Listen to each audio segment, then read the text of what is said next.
ಪ್ರದೀಪ್ ಈಶ್ವರ, ಮುಳ್ಳಂದಿ ಮುಖ ಇರುವಂತಹ ಕರ್ನಾಟಕದ ಏಕೈಕ ಕಾಮಿಡಿ ಪೀಸು ನಿಮ್ಮಪ್ಪಂಗೆ ಮಾತ್ರ ಹುಟ್ಟಿರೋದಪ್ಪ. ಇನ್ಯಾರು ವಾರಸ್ದಾರ ಅದಕ್ಕೆ ಬರಲ್ಲ, ಆಸ್ತಿ ಕೇಳಕ್ಕೆ ಬರಲ್ಲ. ಆ ಕಾಮಿಡಿ ಪೀಸು ಕರ್ನಾಟಕದಲ್ಲಿ ಒಂದೇ ಇರೋದು, ಅದು ನಿಮ್ಮಪ್ಪ ಮಾತ್ರ ಹುಟ್ಟಿರೋದು. ಆದರೆ ನಮ್ಮಪ್ಪ ಏನಾದ್ರೂ ಕೂಡ ಅವ್ರ ಪ್ರಾಯದಲ್ಲಿ ಚಿಕ್ಕಬಳ್ಳಾಪುರದ ಕಡೆ ಹೋಗಿದ್ದರೆ ನೀನು ಭಾಳ ಸುಂದರವಾಗಿ ಹುಟ್ಟುತ್ತಾ ಇದ್ದೆ. ನೀನು ನನ್ನ ಮನೆಯಲ್ಲಿ ನನ್ನ ತಾಯಿಯತ್ತ ಬೆರಳು ತೋರಿಸುವಂಥ ಒಂದು ತುಚ್ಛ ಹೇಳಿಕೆ ಕೊಟ್ಟಿರುವಂಥ ಪ್ರದೀಪ್ ಈಶ್ವರನಿಗೆ ನಾನು ಅವನದೇ ಭಾಷೆಯಲ್ಲಿ ಕಡೆಯದಾಗಿ ಉತ್ತರ ಕೊಡ್ತೀನಿ.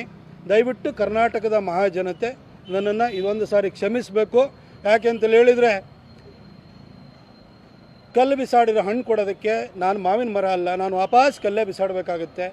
ಪ್ರದೀಪ್ ಈಶ್ವರ, ನೀನು ಕತ್ತಲಲ್ಲಿ ಕಾಣಲ್ಲ, ಬೆಳಕಲ್ಲಿ ಹೊಳೆಯಲ್ಲ. ನೀನು ಚಿಕ್ಕಬಳ್ಳಾಪುರದ ಗೌಡ್ರುಗಳು ಸುಧಾಕರ್ ಅವ್ರ ಬಗ್ಗೆ ಒಂದು ಸಣ್ಣ ಮುನಿಸಿಂದಾಗಿ ನಿನ್ನಂಥ ಒಬ್ಬನ್ನ ತಲೆಕೆಟ್ಟವನ್ನ ಗೆಲ್ಲಿಸಿದ್ದೀವಿ ಅಂತ ಅವ್ರಿಗೆ ಅರಿವಾಗಿದೆ. ನೆಕ್ಸ್ಟ್ ಟೈಮ್ ಗೌಡ್ರು ಬಲಿಜರು ಎಲ್ಲ ಸೇರಿ ನೀನು ಬಡ್ದು ಓಡಿಸ್ತಾರೆ ಬಿಡು.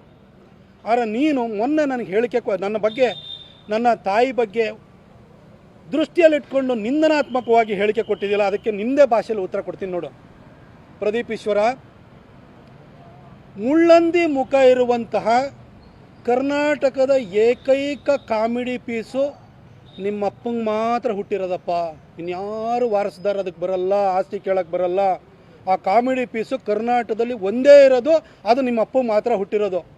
ಆದರೆ ನಮ್ಮಪ್ಪ ಏನಾದ್ರೂ ಕೂಡ ಅವ್ರ ಪ್ರಾಯದಲ್ಲಿ ಚಿಕ್ಕಬಳ್ಳಾಪುರದ ಕಡೆ ಹೋಗಿದ್ದರೆ ನೀನು ಭಾಳ ಸುಂದರವಾಗಿ ಹುಟ್ಟುತ್ತಾ ಇದ್ದೆ. ನೀನು ಇನ್ನೊಂದು ಸಾರಿ ವೈಯಕ್ತಿಕವಾಗಿ ಮಾತಾಡ್ತಾ ಇರ್ಬೇಕಾದ್ರೆ ಎಚ್ಚರಿಕೆಯಿಂದ ಇರಬೇಕು ಮಗನೇ.